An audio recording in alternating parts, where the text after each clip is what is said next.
There was a time when you were free, truly free. As a child, you looked at the world with pure wonder. You didn't fear judgment. You didn't doubt your worth. And you didn't compare yourself to others. But slowly, something happened. The world began to program you. Parents, teachers, society, media, all placed their codes into your mind. They told you who you should be, how you should act, and what success should look like. Without realizing it, you became a product of this invisible programming. The voice in your head that constantly says, "You're not good enough. You'll never make it." Or, "Stay safe. Don't try." That voice is not truly yours. It's the echo of conditioning that has been planted within you. The journey toward freedom begins not with movement, but with awareness. Before you can change your life, you must first recognize that you are living under the influence of invisible programming. This awareness is not intellectual, it is experiential. It's the sudden realization that much of what you think, feel, and do is not truly you. It's the result of patterns that were installed long before you could even choose. From childhood, you absorbed the fears of your parents, the expectations of your teachers, the rules of society, and the definitions of success shaped by culture. Slowly, these influences built a structure in your mind, a set of instructions that you now follow without question. You react to situations automatically, repeat old behaviors, and chase goals that may not even belong to you. You live as if your mind were a program running its code endlessly. To awaken from this, you must first pause and see. Awareness is the light that reveals the machinery of the mind. When you start observing your thoughts instead of becoming them, you begin to notice how predictable they are. You worry about the same things, doubt yourself in the same ways, replay old memories, and anticipate future fears. You realize that your mind is like a machine. It repeats what it has been fed. This recognition can be uncomfortable because it challenges the illusion of control. You've believed for so long that you are choosing your thoughts, but most of them arise automatically. However, the moment you see this clearly, something extraordinary happens. The seeing itself is freedom. Awareness doesn't fight the program, it exposes it. When light shines on darkness, the darkness cannot remain. So, instead of trying to change everything immediately, just observe. Notice your reactions when someone criticizes you. Observe your inner dialogue when you fail. Watch how quickly your mind compares you to others. Each of these moments is a window into the hidden code running your life. You begin to understand how external voices have become internal ones. The voice that says, "You're not enough," might sound like you, but it's often the echo of someone else's fear or judgment. Awareness helps you separate what is truly you from what has been planted in you. In the beginning, this awareness may come and go. Sometimes you will see clearly, and other times you will get lost in thoughts again. That is normal. The goal is not perfection but consistency. Every time you remember to watch the mind instead of getting caught in it, you are strengthening your awareness. Slowly, this awareness becomes your natural state. You begin to live more consciously rather than reactively. You stop being a puppet, pulled by invisible strings, and become the observer holding them. The beauty of awareness is that it brings clarity without effort. When you see that a thought is destructive, you don't need to suppress it. The seeing itself weakens its power. For example, if you notice your mind saying, "You will never be good enough," and you stay aware of that thought without judging it, it loses its grip. You no longer feed it with energy or emotion. Awareness is like standing on the shore, watching waves crash and dissolve, knowing you are not the waves, but the stillness behind them. This practice requires patience and honesty. Awareness is not something you can fake or force.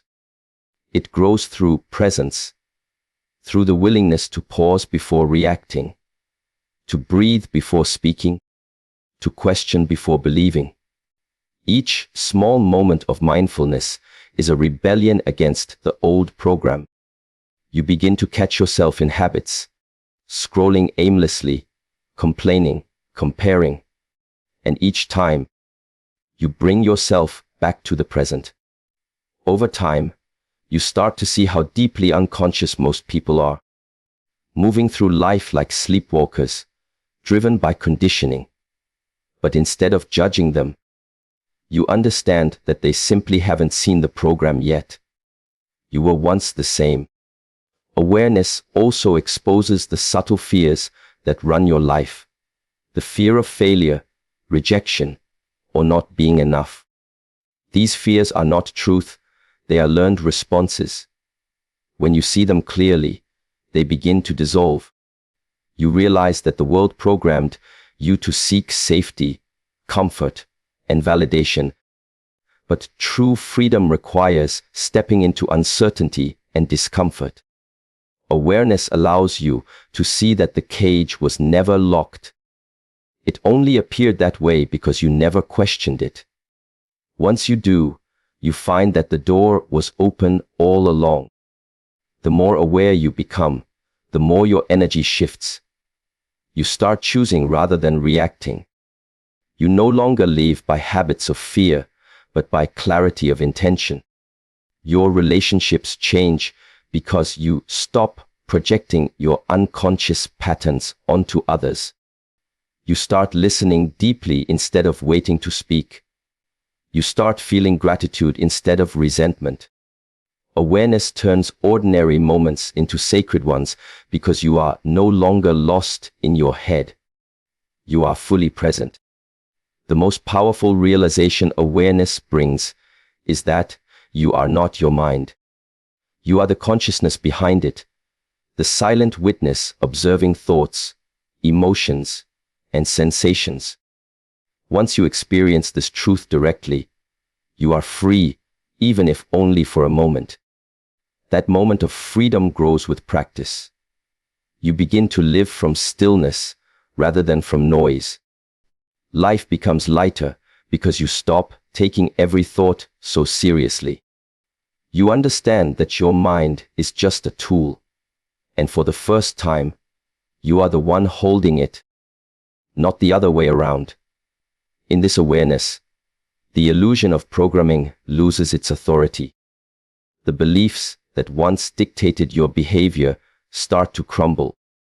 The fear of what others think fades, because you no longer need external validation to feel whole.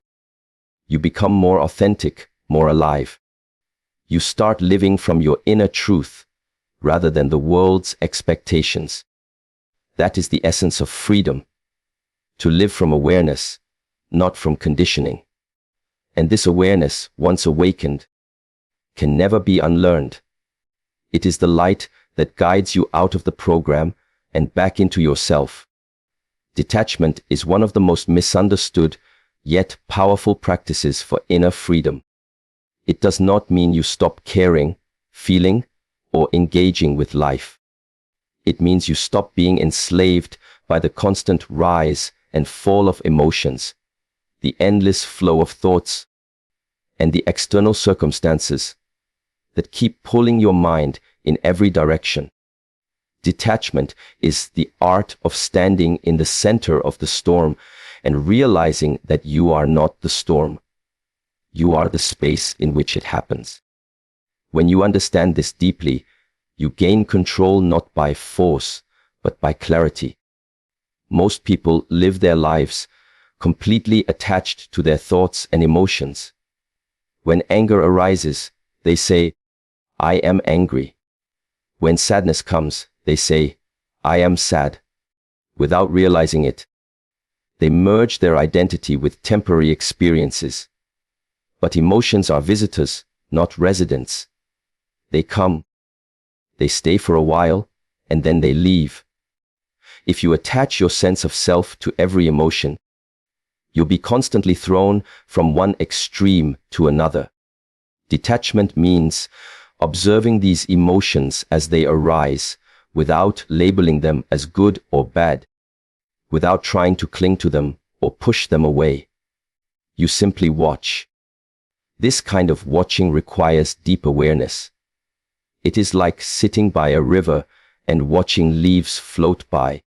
Some leaves are pleasant thoughts, memories, dreams, desires. Others are unpleasant, fears, guilt, regrets. If you reach out and grab one, you get pulled into the river and swept away. But if you stay on the bank, just watching, the river continues to flow and you remain still. Detachment is that stillness. It allows you to respond to life instead of reacting blindly. When you detach, the mind begins to lose its control over you. The thoughts that once ruled your behavior become like echoes in the distance. You can still hear them, but they no longer dictate your choices. You see a thought like, I'm not capable, or I'm going to fail, and instead of believing it, you simply observe it as an event passing through your awareness. The thought has no power unless you identify with it. Detachment gives you that space between thought and reaction. In that space lies your freedom. This practice extends to the external world as well. People often attach their happiness to things outside themselves. A relationship, a job, a possession, or recognition. When these things change or disappear, as all things eventually do, suffering follows. Detachment teaches you to appreciate life fully without clinging to it. You can love deeply without needing to possess. You can work passionately without needing control over the outcome. You can live joyfully without demanding that life unfold according to your expectations. This does not make you cold or indifferent. In fact, true detachment makes you more compassionate, because your love is no longer rooted in fear or need. You can give freely without expecting anything in return. You can forgive easily because you no longer take everything personally. Detachment allows you to see that people's words and actions are often reflections of their own inner states, not yours. When you understand this, you stop carrying unnecessary emotional burdens. You stop being offended so easily. You become like the sky, vast and unaffected, even when storms pass through. The practice of detachment is especially important when it comes to pain. Pain is inevitable in life, but suffering is optional. Suffering arises when we resist pain, when we say, this shouldn't be happening to me. Detachment helps you accept reality as it is, without resistance. Acceptance does not mean resignation. It means clarity. You stop fighting what you cannot control and focus instead on your response. When you let go of the need to control outcomes, life becomes lighter. You discover peace not because everything is perfect, but because you no longer need it to be. To cultivate detachment, you must learn to pause. When an emotion arises, take a breath. Feel it in your body without naming it. Watch it as energy moving through you. Don't analyze it. Don't justify it. Just observe. This simple act of observation transforms the emotion. What was once heavy becomes fluid. What was once consuming becomes manageable. The more you practice, the faster you'll notice that emotions, no matter how intense, eventually dissolve. Detachment also helps you silence the noise of external influence. Society constantly pushes you to compare, compete, and conform. You are told to measure your worth by your achievements, your looks, or your possessions. Detachment frees you from this endless race. You stop living to prove something to others and start living in alignment with your inner truth. You realize that validation is just another form of attachment, the need for approval. Once you detach from that, you begin to act not from fear, but from authenticity. Life becomes more peaceful when you let go of trying to control what others think or do. You stop expecting the world to behave according to your personal rules. You understand that everything and everyone has their own journey, and you can still remain centered amid all of it. This doesn't make life dull, it makes it richer. Because now, you experience life as it truly is, not as you wish it to be. In detachment, you also learn humility. You realize that nothing in this world truly belongs to you. Not your body, not your possessions, not even your thoughts. Everything is borrowed, everything changes. When you live with this understanding, gratitude naturally arises. You begin to appreciate things while they are here, knowing that they are temporary. You love without clinging, enjoy without greed, and live without fear. Ultimately, detachment leads you back to yourself. When you are no longer consumed by the fluctuations of emotion and thought, what remains is stillness. In that stillness, you rediscover your true essence, the observer, the silent awareness behind all experiences. That awareness is unshakable. It doesn't depend on circumstances. It doesn't come and go. It is always present, watching, witnessing, free. To detach is not to escape life. It is to be fully alive within it. When you are no longer pulled by the tides of emotion, you can dive deeper into the ocean of existence with clarity and peace. You realize that freedom is not found in controlling the waves, but in knowing that you are the sea. Reprogramming the mind is an act of reclaiming power. For years, the subconscious has been shaped by external influences, parents, teachers, culture, and experiences, creating automatic patterns that dictate how you think, feel, and act. Most people never question these patterns, they simply live by them, repeating the same cycles day after day. But your mind is not fixed. It is like soft clay, constantly molded by the thoughts and beliefs you feed it. If old programming has led you to fear, self-doubt, and limitation, then new programming can lead you to clarity, strength, and freedom. The key lies in taking conscious responsibility for what you allow into your inner world. Every belief you hold was once a thought that you accepted as truth. Over time, repetition turned it into a mental law, something you follow without thinking. For example, if as a child you were told that you are not good enough, that message may have repeated so often that it became part of your identity. As an adult, even if no one is saying it anymore, your own mind will. This is how programming works. It continues to speak long after the original voices are gone. To break this cycle, you must become the author of your own mental script. Instead of allowing old codes to run your life, you begin to rewrite them. This rewriting doesn't happen by simply wishing or forcing positivity. It happens through awareness, intention, and repetition. The subconscious does not understand logic as much as it understands consistency. Whatever is repeated often becomes real to it. That is why fear grows when you keep feeding fearful thoughts. But the same principle works in your favor. When you begin to feed the mind with empowering messages, even small ones, over time they take root and reshape your inner landscape. A powerful step in reprogramming is identifying your core limiting beliefs. These are the quiet statements that play beneath your conscious awareness. I can't do this. I'm not enough. I don't deserve better. Life is against me.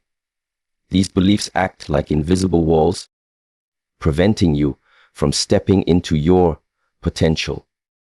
When you bring them into the light of awareness, they lose their grip. Write them down. Say them out loud. Look at them objectively. Often, you'll realize they were never truly yours. They were given to you. The moment you see that, the door to change opens. Once identified, the next step is to replace these beliefs with conscious ones. This doesn't mean lying to yourself. It means choosing thoughts that support growth instead of limitation. If your old belief was, I'm not good enough, your new belief might be, I am growing stronger every day. It's not about creating grand illusions. It's about shifting your internal narrative toward truth and possibility. When repeated with feeling and consistency, this new code begins to override the old one. Reprogramming also involves reshaping the way you speak to yourself. The language you use is powerful. Words are not just sounds. They carry energy and create mental structures. When you say, I can't, your body and mind contract. When you say, I will find a way, your energy expands. This shift may seem small, but over time it transforms the way you approach challenges. Speak to yourself the way you would speak to someone you love deeply, with patience, encouragement, and belief. Another crucial aspect of reprogramming is visualization. The mind does not clearly distinguish between real and vividly imagined experiences. When you imagine yourself acting with confidence, achieving your goals, or living with purpose, your brain begins to create new neural pathways that align with that vision. This is not fantasy. It's mental training. Just as athletes train their bodies, you can train your mind. The more clearly and consistently you visualize the reality you want to create, the more naturally your actions begin to align with it. Meditation and mindfulness are also powerful tools in this process. When you quiet the noise of the old program, you create space for new patterns to take root. Old conditioning thrives on unconscious repetition. Mindfulness interrupts that cycle. In moments of stillness, you can insert new, intentional thoughts. You begin to see your mind as something you can shape rather than something that controls you. Every breath of awareness weakens the old program and strengthens the new one. It is important to understand that reprogramming is not instant. Just as it took years for the old patterns to take root, it takes time for new ones to grow strong. But the process begins the moment you decide to stop living by default. Each small act of conscious thought is like planting a seed. Some days the growth will be slow. Some days the old program will try to return. But persistence is stronger than any old code. Your environment also plays a role. What you watch, read, listen to, and surround yourself with feeds your mind. If your environment is filled with negativity, doubt, and fear, those messages reinforce the old programming. But if you surround yourself with people, words, and practices that uplift and expand you, they become a powerful force for reprogramming. Be intentional with what you allow in. Guard your mind as carefully as you would guard your most valuable treasure. Reprogramming also requires action. You cannot change your inner world fully through thought alone. You must act in alignment with your new beliefs. If you are reprogramming your mind to believe in your strength, take small steps that demonstrate that strength. Each time you act differently, you send a signal to your subconscious. This is who I am now. Slowly, the new pattern becomes your natural way of being. There will be resistance along the way. The old program is comfortable, even when it's painful. It will whisper to you, trying to pull you back into familiar patterns. This is not a sign of failure. It's a sign that you are evolving. Meet that resistance with patience and persistence. Every moment you choose the new over the old weakens. Ultimately, reprogramming the mind is about reclaiming authorship of your life. No longer do you have to live based on what was given to you. You can choose your beliefs, your thoughts, your inner narrative. You can shape a mind that serves your growth instead of your fear. And when the mind begins to work for you rather than against you, your entire reality transforms. Freedom begins not with changing the world outside, but with rewriting the code within. Breaking psychological chains through action is where awareness and understanding turn into transformation. You can spend years studying your fears, analyzing your patterns, and understanding your conditioning, but until you move, until you act, the chains remain. Thought without action is like a bird with clipped wings. It can see the sky, but can never touch it. Freedom is not found in endless thinking.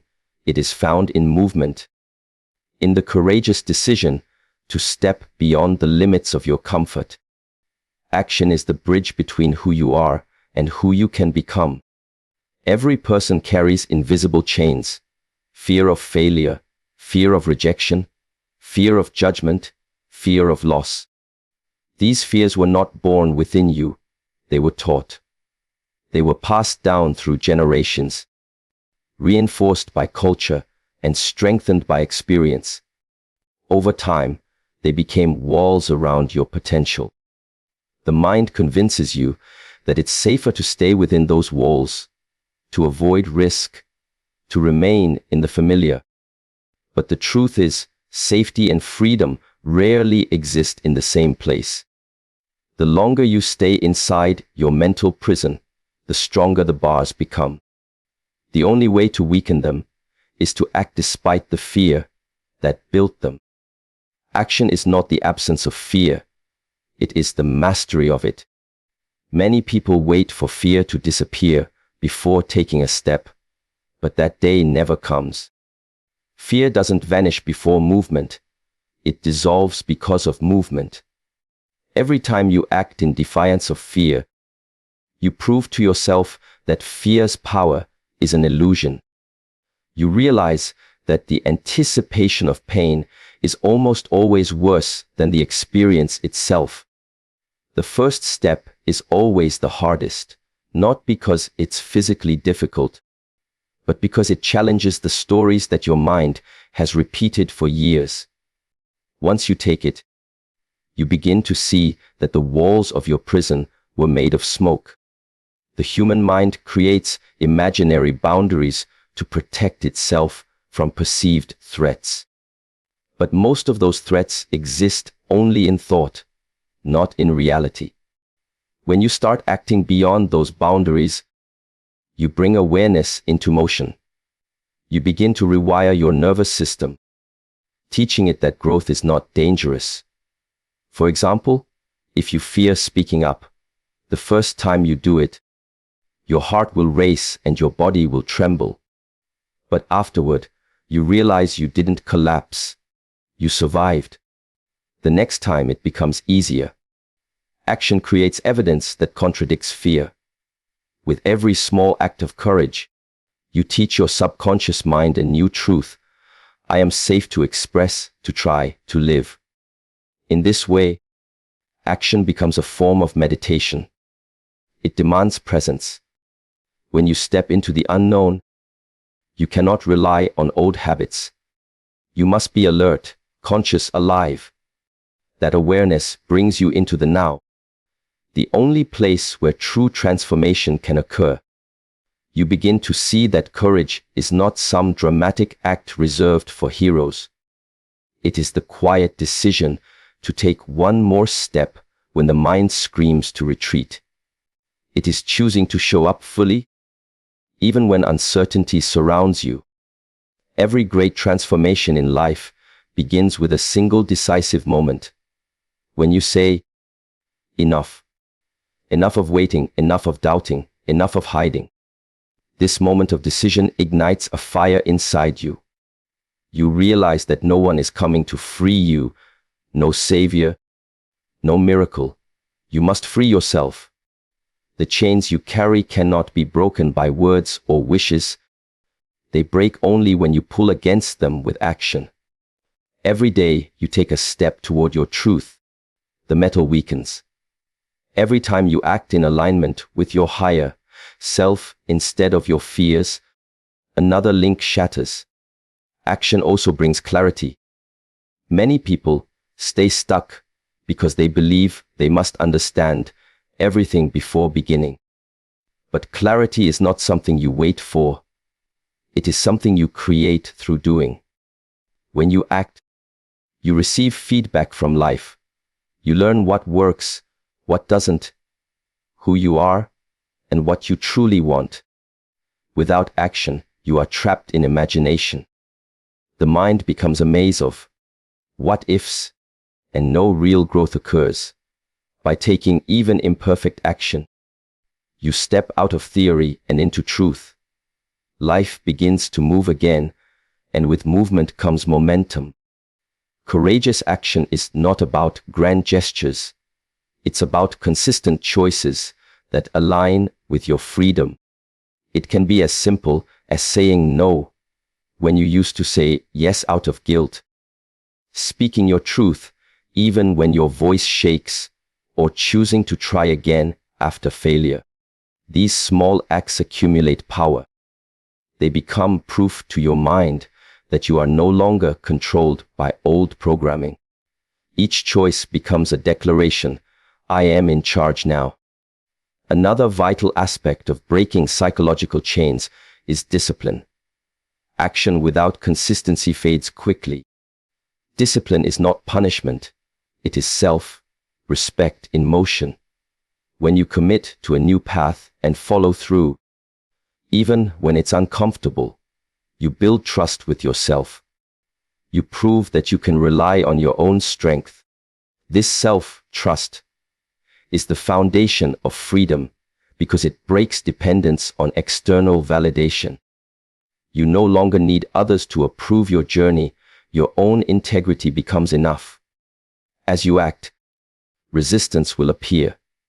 The mind will create excuses, distractions, and doubts to pull you back into the old ways. Recognize that this resistance is not a sign to stop. It is a sign that you are growing. The more powerful the change, the louder the resistance becomes. Learn to expect it, to move with it, not against it.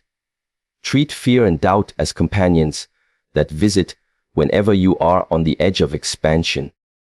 Acknowledge them, but don't obey them. Keep walking. The beauty of action is that it transforms not only your outer world, but your inner one. Every courageous step rewires your brain, shifts your energy, and strengthens your spirit. You start to see yourself differently, not as a victim of programming, but as a creator of destiny. Confidence is not born from thinking positively. It's born from doing what scares you and surviving it. You no longer need to convince yourself that you're strong. You feel it because you've lived it. Eventually, as action becomes your natural state, fear loses its power completely. You stop waiting for perfect timing or conditions. You start living from purpose instead of hesitation. You move because it is your nature to grow, to explore, to express. The chains that once bound you turn to dust, and you realize they were never real to begin with. They were made of your own untested beliefs. Through action, you finally experience what true freedom feels like. The ability to choose your path, to walk it boldly, and to live fully, here and now. Beneath all the layers of conditioning, fear, and learned identity lies something pure. Your true nature. It is the state of being that existed before the world told you who to be, how to act, and what to believe. Returning to this true nature is not about becoming someone new. It is about remembering who you already are. You were born whole, free, and aware. As a child, you lived fully in the present moment. You laughed easily, cried freely, and forgave quickly. You didn't measure yourself by success, looks, or approval. You simply were. But as you grew, society began to layer over that innocence with expectation and judgment. Slowly, you learned to wear masks, to be accepted, to be safe, to be loved. Those masks became your identity. And the more you wore them, the further you drifted from your authentic self. To return to your true nature, you must first realize that the person you think you are, the personality, the roles, the labels, is a construct. You are not your name, your career, your reputation, or even your past. These are experiences, not your essence. Your essence is the silent awareness that witnesses all of it. It's the presence that observes thoughts, emotions, and sensations without being defined by them. When you identify with the surface layers of existence, you live in constant tension, trying to maintain an image, trying to control outcomes, trying to prove your worth. But when you rest in your true self, all striving dissolves. There is nothing to prove, nothing to chase, nothing to defend. You realize that you were never lacking. You only believed you were.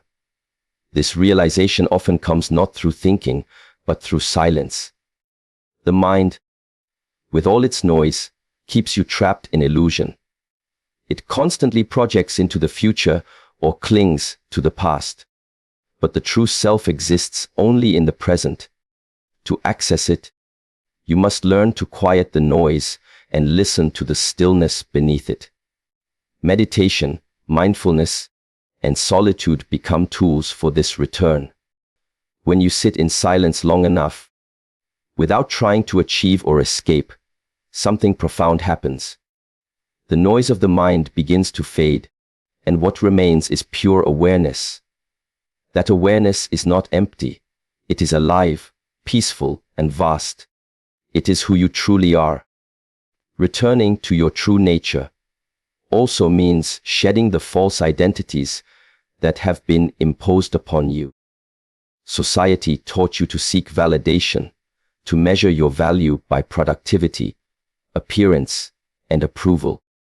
These external standards create a deep sense of insecurity because they are always changing. When your sense of self depends on what others think, you become a prisoner of perception. But when you return to your essence, you realize that nothing external can add to or subtract from who you are. You are complete, independent of any label or achievement. The freedom that comes from this realization is indescribable. It's like taking a deep breath after years of suffocation. One of the barriers to reconnecting with your true nature is the ego, the false self built from fear and comparison. The ego constantly says, I am this and I am not that. It separates, divides, and competes. It seeks control because it fears dissolution. But the more you feed the ego, the more disconnected you become from your deeper self. The ego thrives on attention.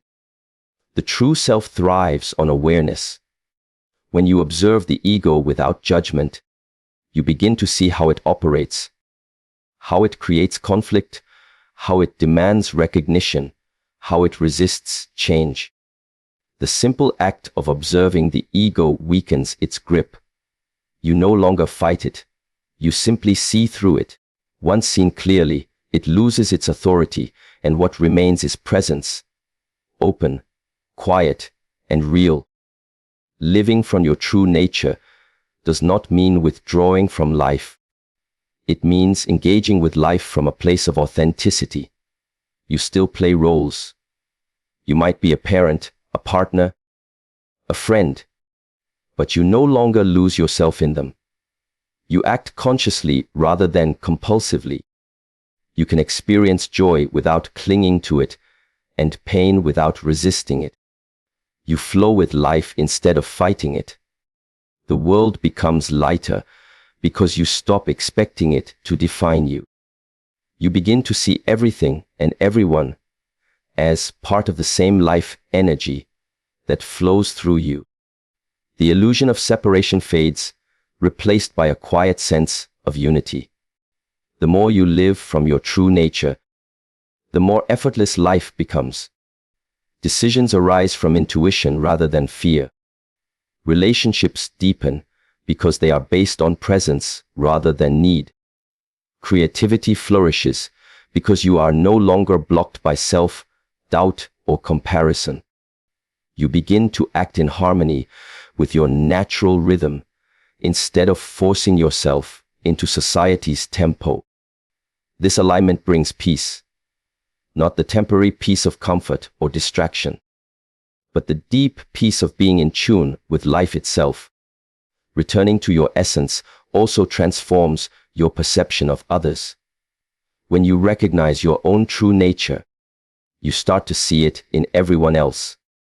The judgments, comparisons, and resentments that once ruled your mind begin to fade. You understand that everyone is fighting their own battle with conditioning, just as you are. Compassion replaces criticism, and understanding replaces anger. You start to live not from separation, but from connection. This is true love, not attachment, not possession, but recognition of the shared consciousness that unites all beings.